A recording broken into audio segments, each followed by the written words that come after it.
नमस्कार, आप देख रहे हैं 9 की 9 खबर। आपके साथ मैं हूं शिप्रा झा। बिहार के मुख्यमंत्री नीतीश कुमार आज से चुनाव प्रचार के लिए निकल रहे हैं। सीएम नीतीश कुमार आज सबसे पहले नवादा से इसकी शुरुआत करेंगे। मुख्यमंत्री आज नवादा जाने वाले हैं और एनडीए प्रत्याशी के पक्ष में प्रचार करेंगे। पहली बार मुख्यमंत्री नीतीश कुमार बस से चुनाव प्रचार करेंगे। सीएम के प्रचार के लिए एक बस भी खास तरीके से डिजाइन की गई है, जिसे निश्चय रथ का नाम दिया गया है।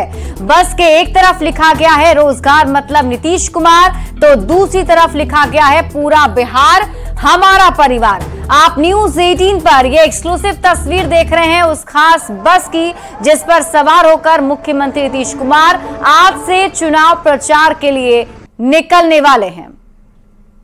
तो ये तस्वीर हम आपको दिखा रहे हैं न्यूज 18 बिहार झारखंड पर एक्सक्लूसिव तस्वीर मुख्यमंत्री नीतीश कुमार की उस बस की, जो खास तरीके से डिजाइन की गई है। और इसी बस पर सवार होकर मुख्यमंत्री आज से चुनाव प्रचार के लिए निकलेंगे।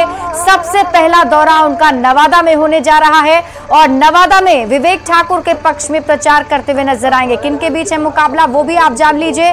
बीजेपी प्रत्याशी विवेक ठाकुर वर्सेस आरजेडी प्रत्याशी श्रवण कुशवाहा, यहां मुकाबला देखने को मिलेगा। और आज मुख्यमंत्री इस बस पर सवार होकर नवादा पहुंचेंगे, जहां अब नीतीश कुमार एनडीए के पक्ष में वोट करने की अपील करेंगे। इस बस के दोनों ही तरफ कई सारे नारे भी लिखे गए हैं। जेडीयू एमएलसी नीरज कुमार ने नेता प्रतिपक्ष तेजस्वी यादव से जवाब मांगा है। जेडीयू एमएलसी नीरज कुमार ने सोशल मीडिया पोस्ट के जरिए आरजेडी पर निशाना साधा है और लिखा है कि बिहार में हुए 118 नरसंहार का 2 जवाब, मां बाप के राज का 2 हिसाब। नीरज कुमार ने पोस्ट में तेजस्वी यादव और आरजेडी को टैग करते हुए उनसे जवाब मांगा है। माननीय तेजस्वी यादव जी, बिहार में हुए 118 नरसंहार का 2 जवाब, मां बाप के राज का 2 हिसाब। जवाब और हिसाब के बीच राजनीति की जो दूसरी पीढ़ी आई है, तो कौन है था गुनाहगार, जिसमें दलित, शोषित, सामान्य समुदाय के लोगों का कत्लेआम मच गया था। मां करा रही थी, बच्चे काल कलवित हो गए। कौन है उसके लिए जिम्मेवार, और उस संबंध में कौन बताएगा कि इस गुनाह के लिए राजनीतिक संरक्षण देने का राजनीति में महापाप किसने किया। वहीं जेडीयू एमएलसी नीरज कुमार के बयान पर आरजेडी ने भी पलटवार किया है।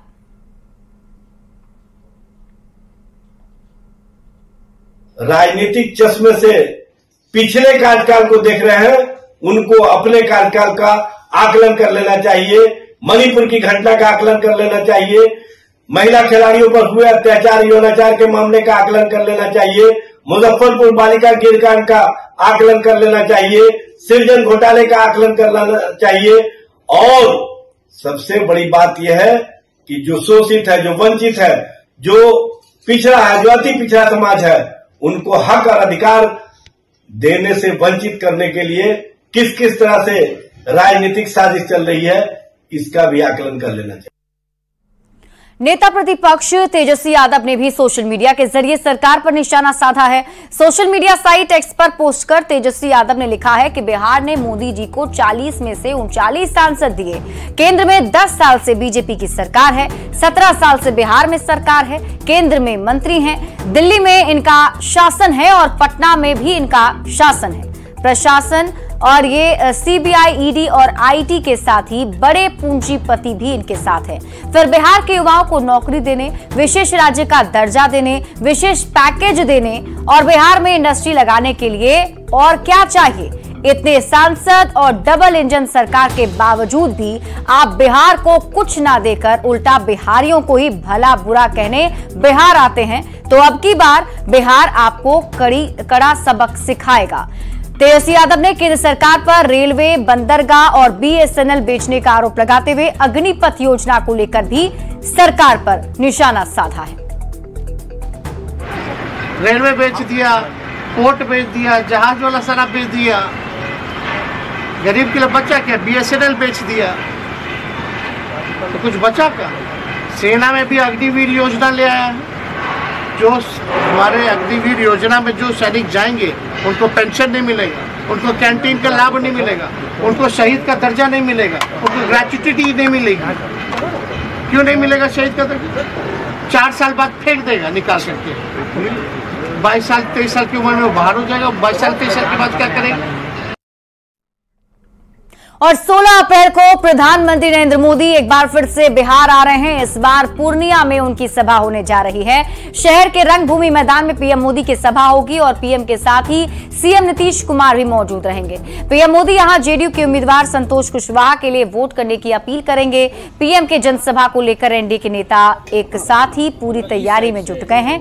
बड़ी संख्या में लोगों को जुटाने की तैयारी भी चल रही है। एनडीए नेताओं का दावा है कि पीएम के कार्यक्रम को लेकर कार्यकर्ताओं का जोश काफी हाई है।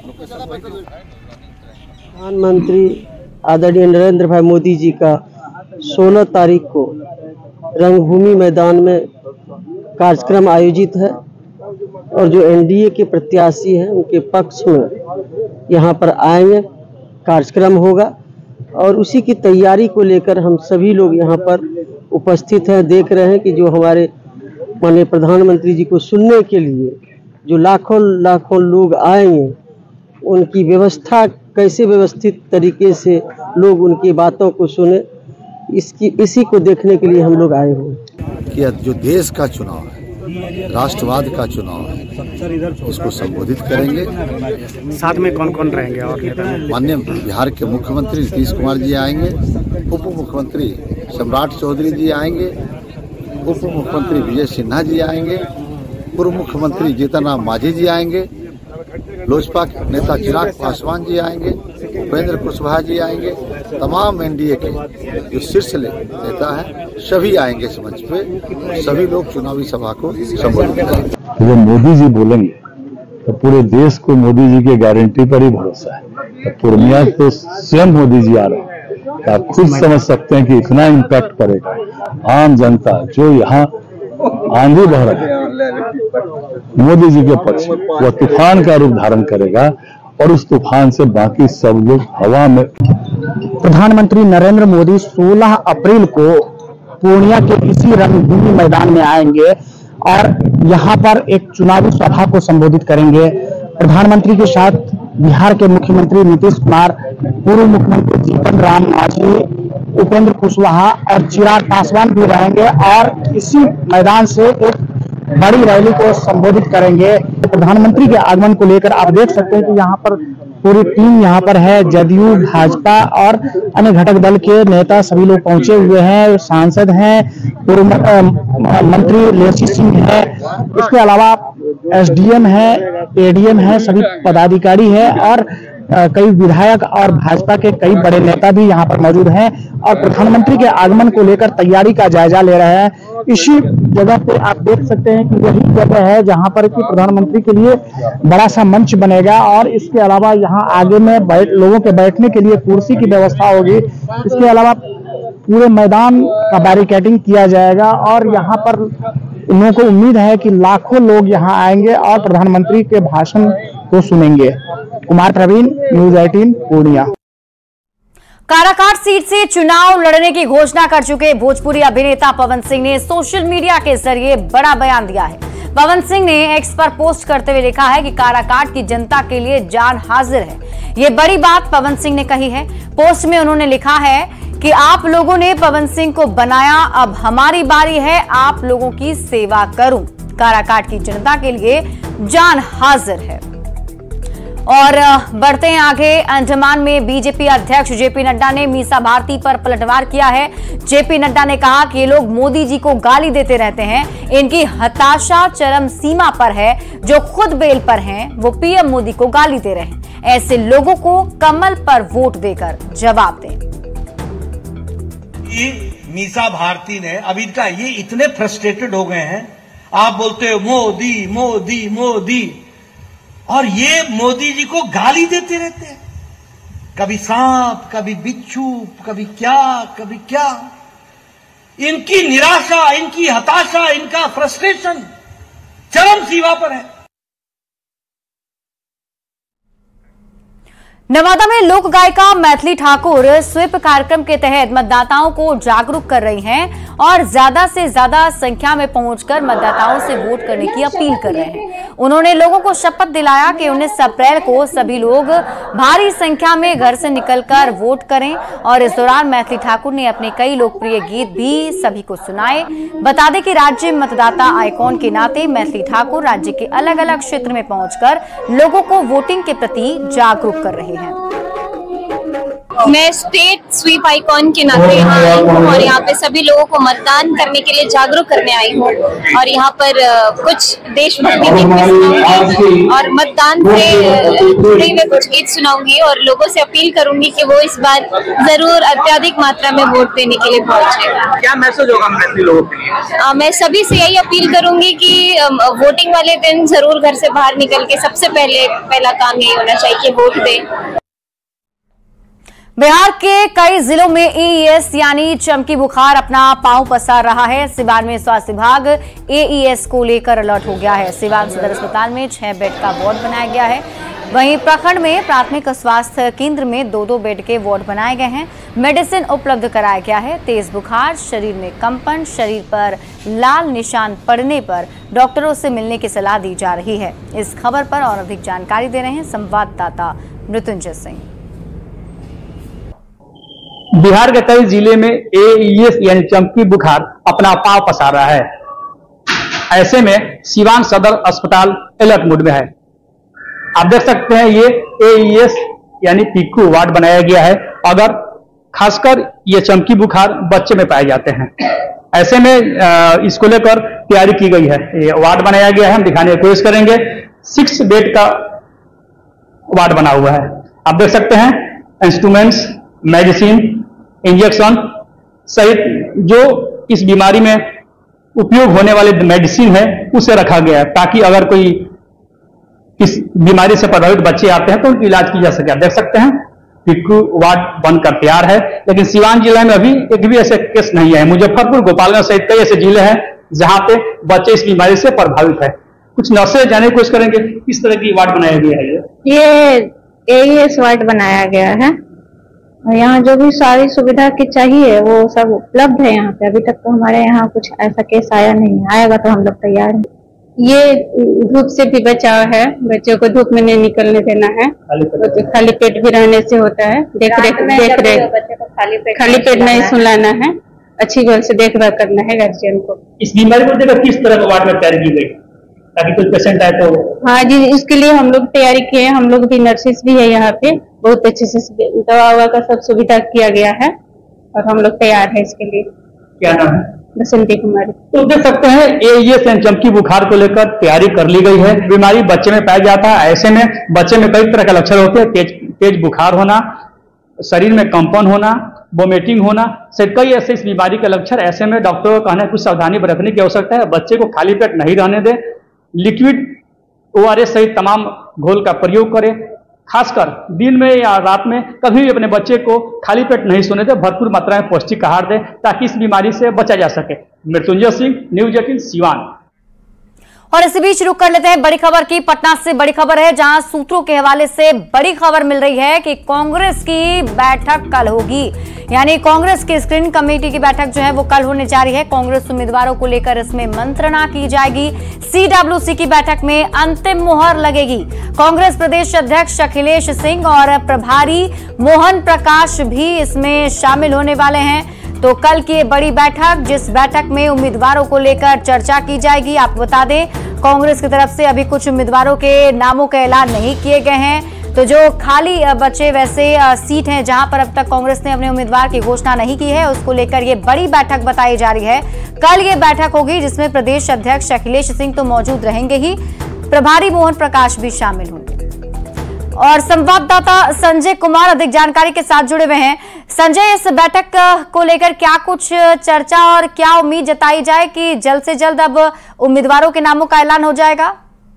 देखिए शिप्रा, कांग्रेस को बिहार में 9 सीटें मिली है जिसमें 3 सीटों पर उसने अपने उम्मीदवारों की घोषणा कर दी है नामों की, और 6 सीट अभी भी ऐसे हैं जहां पर उसके अपने नामों की घोषणा करनी है उम्मीदवारों की। तो मोहन प्रकाश जो बिहार प्रभारी हैं वो बिहार दौरे पर थे और कल उन्होंने मंत्रणा की है। सभी नामों को लेकर जो उम्मीदवार हैं उनसे मुलाकात की, उनका फीडबैक लिया। उसके बाद लालू प्रसाद यादव से भी उन्होंने मंत्रणा की है और वो वापस दिल्ली चले गए हैं। और कल जो सूत्र है कांग्रेस के नेता है वो बता रहे हैं कि कल जो स्क्रीनिंग कमेटी है उसकी बैठक बुलाई गई है, इसमें मंथन होगा नामों को लेकर। शकील अहमद खान का इंतजार किया जा रहा था, वो भी कटिहार से दिल्ली के लिए रवाना हो गए हैं।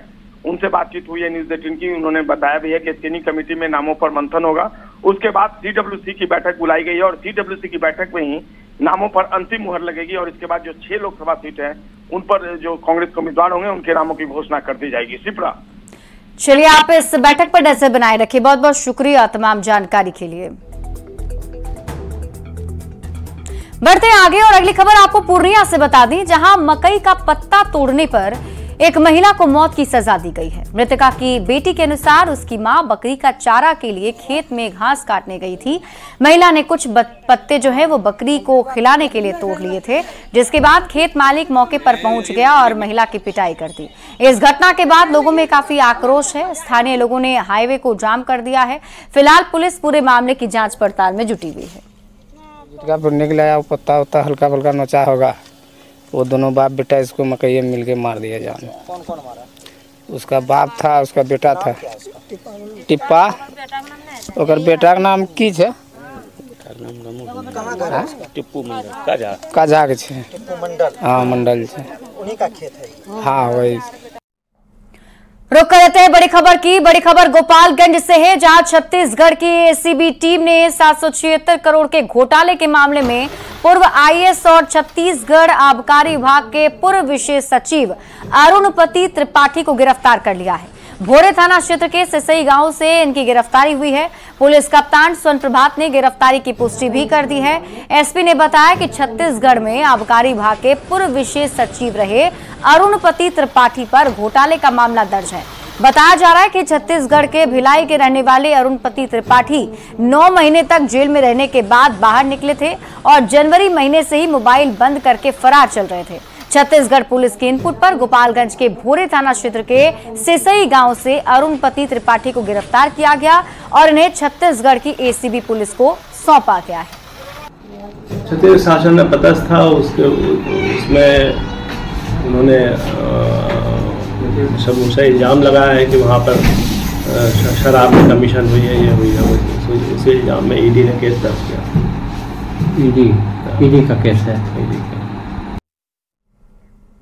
भोजपुर जिले के चरपोखरी में घरेलू विवाद के दौरान पति ने अपनी पत्नी की जमकर पिटाई कर दी, जिससे उसकी मौत हो गई। बताया जा रहा है कि महिला ने अपने पति को गाली देने से मना किया था, तो उसने लाठी डंडे से पीट कर पत्नी को मौत के घाट उतार दिया। फिलहाल मौके पर पहुंची पुलिस ने शव को कब्जे में ले लिया है और पूरे मामले की जांच में जुट गई है। मेरा बेटी का ये लोग जान से डंडा से मार के और 2 जगह हाथ तोड़ दिया सर। क्यों तोड़ दिया? तोड़ दिया इसलिए मेरा सास ससुर में झगड़ा हो रहा था, तो मेरी बेटी गई थी समझाने के लिए, पापा जी गाली मत दीजिए। इसलिए उठे, वो पति इनका डंडा लेके मछदानी का डंडा हुआ था, वो तोड़ मार कर दोनों डंडा भी तोड़ दिया मार के। तब इसके बाद में हम लोग पूरा अपना गाँव से हम लोग पूरा आए थे समझाने के लिए, चलो समाज समझा दे, बात किए हम लोग। ये घटना कब हुई थी? घटना हुआ था कल ना परसों दिन से। अच्छा, परसों हुआ? हाँ, मरी है रात में। और रुक कर लेते हैं बड़ी खबर की ओर। बारिश को लेकर अलर्ट जारी किया गया है। बिहार में मौसम विभाग ने अलर्ट जारी किया है। कल से तापमान बढ़ने का भी अलर्ट जारी किया गया है और इसके साथ ही 30 से 40 किलोमीटर की रफ्तार से हवा चलने वाली है, ऐसी संभावना जताई जा रही है। औरंगाबाद, रोहतास में बारिश का अलर्ट किया गया है जारी, तो जमुई, बांका, भागलपुर में भी बारिश को लेकर अलर्ट कर दिया गया है। नवादा, कैमूर, गया, मुंगेर और लखीसराय में भी बारिश को लेकर अलर्ट जारी किया गया है।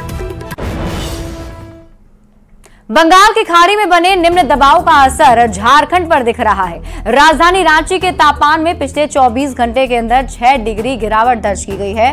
रांची का अधिकतम तापमान 28.6 डिग्री रहा। वहीं हजारीबाग, लातेहार, लोहरदगा, रामगढ़, बोकारो, धनबाद और गिरिडीह जिले में हल्की बारिश भी हुई है। बंगाल की खाड़ी में निम्न दबाव का असर झारखंड पर दिख रहा है। झारखंड में अगर हम पिछले 24 घंटे की बात करें तो कई जिलों में बदलाव देखे गए हैं और खासकर अगर हम राजधानी रांची की बात कर लें तो राजधानी रांची में पिछले 24 घंटे के अंदर अधिकतम तापमान में 6.1 डिग्री नीचे दर्ज की गई है। मतलब राजधानी रांची का अधिकतम तापमान 28.6 डिग्री रहा। और अगर हम झारखंड के अलग अलग ज़िलों की बात कर लें जहां हल्की बारिश हुई है, उन ज़िलों में हज़ारीबाग, लातेहार, लोहरदगा, रामगढ़, बोकारो, धनबाद और गिरिडीह जिला शामिल है। इसके साथ साथ ये कहा भी जा रहा है, और अगर हम मौसम विभाग की माने तो अगले 2 दिनों तक इसी तरह मौसम में बदलाव होता रहेगा। खासकर अगर हम बात करें दिन के वक्त आपको ज़रूर गर्मी का एहसास होगा, लेकिन दोपहर बाद की बात कर लें तो मौसम में बदलाव देखने को मिलेंगे। कई ऐसे ज़िले हैं जहां आसमान में बादल छाए रहेंगे, हल्की बारिश भी हो सकती है। और ये जो मौसम में बदलाव है, अगर हम स्वास्थ्य के लिहाज से बात करें तो डॉक्टरों के द्वारा भी सावधानी बरतने की बात कही जा रही है, क्योंकि जिस तरह से मौसम में लगातार बदलाव हो रहे हैं, जैसे मौसम लगातार करवट ले रही है, उसमें लोग जो हैं और ख़ासकर अगर हम छोटे बच्चों की बात करें तो वो बीमार भी पड़ रहे हैं। इसलिए आपको सावधानी बरतने की ज़रूरत है, क्योंकि मौसम, झारखंड का मौसम लगातार करवट ले रहा है। न्यूज़ 18 के लिए अविनाश कुमार, रांची। और यहाँ रुक रहे हैं एक छोटे से ब्रेक के लिए, जल्द लौटते हैं वापस।